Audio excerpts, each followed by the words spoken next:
নমস্কার বন্ধুরা, রুবিস কিচেন ব্লগসে সবাইকে স্বাগত। আশা করি তোমরা সবাই ভালো আছো, আমিও ভালো আছি। আজকে তোমাদের সঙ্গে দেখাবো ইলিশ মাছের মাথা দিয়ে চাল কুমড়ো রান্না কিভাবে করি সেটা শেয়ার করছি। প্রথমে কড়াই বসিয়ে দিয়ে তেলটা দিয়ে দিলাম পরিমাণ মতন, কালো জিরে ফোড়ন দিয়ে দিলাম। আর আমি এই রান্নাটা করবো একদম শর্টে। কাঁচা লঙ্কা, এবার যে মাছটা আছে কাঁচা মাছটাই মাথা রেখে দিয়েছিলাম ওই দুটো দিয়ে নেবো হলুদ। ভালো আসার জন্য শুকনো লঙ্কা গুঁড়ো দিয়ে নেবো অল্প, আর এটা সম্পূর্ণ কাঁচা লঙ্কা দিয়ে করছি। দেবো লবণ, ভালো করে মিশিয়ে নেব। আমার মাছের মাথাটাও ভাজা হয়ে গেল আর মশলাটাও আমার কষানো হয়ে গেল। চাল কুমড়োটা ইলিশ মাছের মাথা দিয়ে রান্না করলে তেমন কিছু মশলা লাগে না। এবার আমি চাল কুমড়োগুলো দিয়ে নেবো।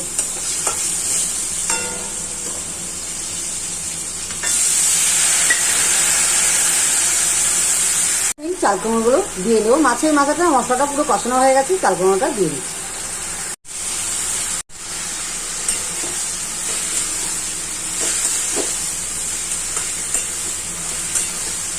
ভালো করে 5 মিনিটের মতন এভাবে ঢেকে ঢেকেই রান্না করব কম আঁচে। আমার ঢাকাটা খুলে দিয়ে দেখলাম, যেহেতু নিভা আগুনেই করছি, গ্যাসটা কমিয়ে দিয়ে রান্না করছি, তো সেই জন্য আমার একদম চাল কুমড়োটা গলে গেছে আর মাথাটাও একদম আস্তে আস্তে করে ভেঙে গেছে। খুন্তি দিয়ে আর খেতে করতে হয়নি। আর একটু টেনে গেলে মিষ্টি দিয়ে আমি নামিয়ে নেব।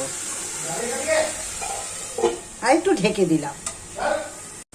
একদম হয়ে গেছে আমার চাল কুমড়ো। এবার একটু মিষ্টি দিয়ে আমি নামিয়ে নেব।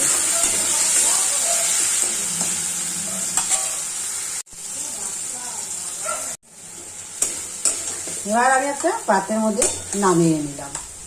কেমন হচ্ছে আমার এই রান্নাগুলো অবশ্যই তোমরা কমেন্ট করে জানাবে, আর আমার চ্যানেলটিকে সাবস্ক্রাইব করে দেবে।